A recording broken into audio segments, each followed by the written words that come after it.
Setidaknya ada 4 hal yang harus kita introspeksi, mawas diri, kita hisab, kita hitung tentang perjalanan hidup dan kehidupan kita, khususnya terkait semenjak akil balik sampai saat ini.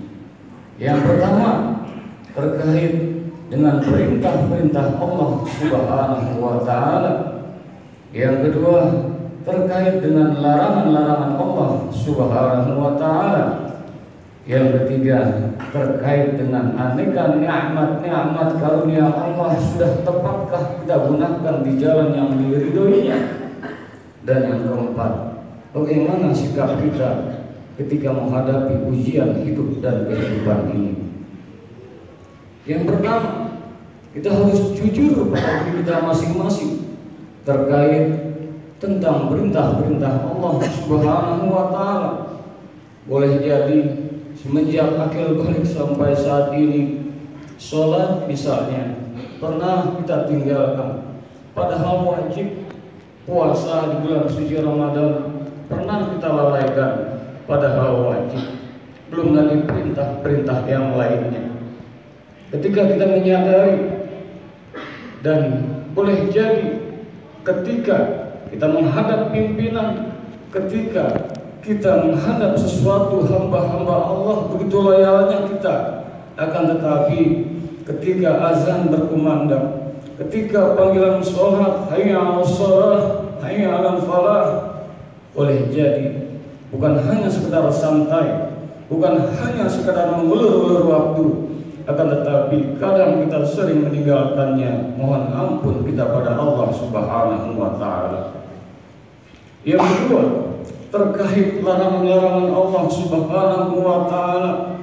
Tahun hendak berganti, maka boleh jadi dalam hidup ini maksiat munkarat sering kita lakukan.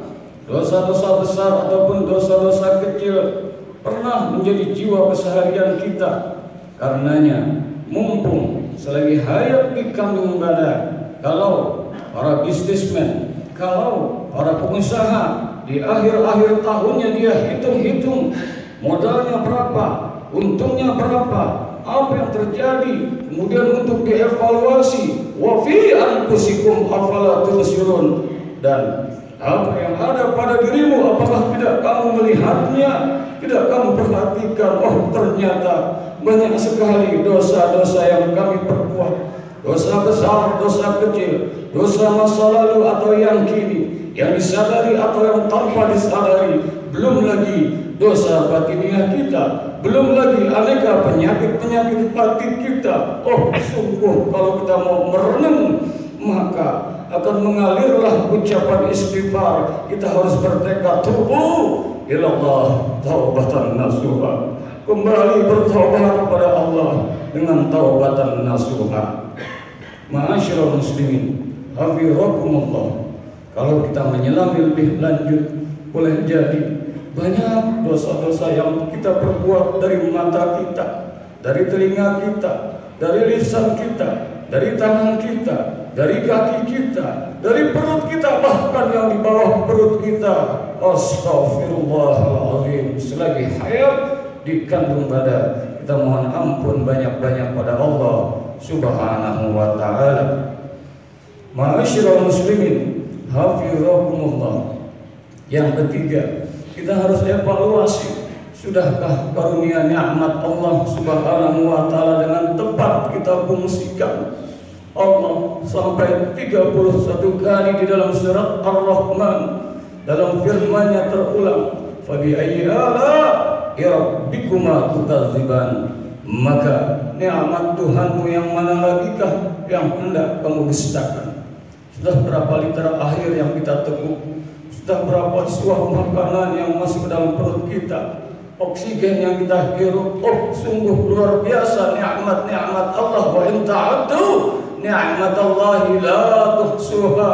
Jikalau kamu menghitung nikmat-nikmat Allah Subhanahu wa Ta'ala, niscaya kau akan mampu menghitungnya. Sejak bangun dari tidur sampai tertidur kembali, sungguh nikmat Allah amat sangat luar biasa. Sudah tepatkah kita menggunakan, memfungsikan sesuai yang Allah inginkan? Maka kalau kita merenung lebih lanjut dalam sebuah firman-Nya, wa qalilum min ibadiyasy syakur, dan sedikit sekali hamba-hambaku yang pandai bersyukur.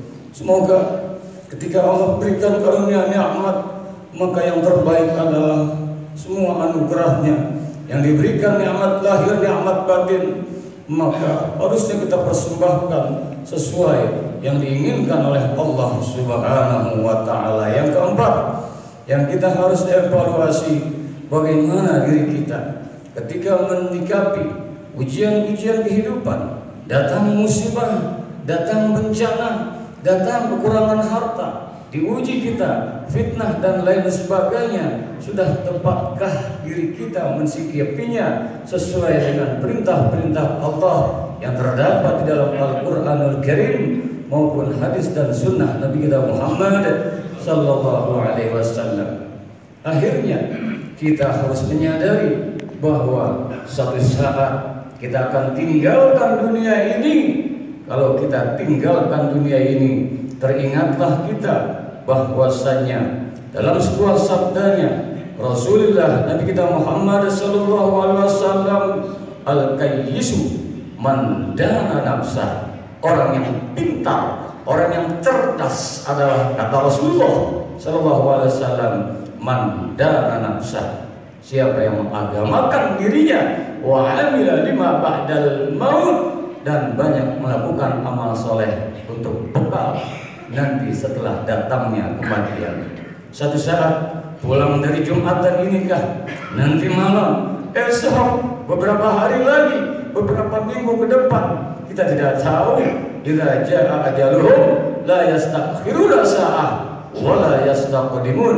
Apabila ajal telah datang, maka dia tidak bisa mundur dan maju walau hanya sesaat.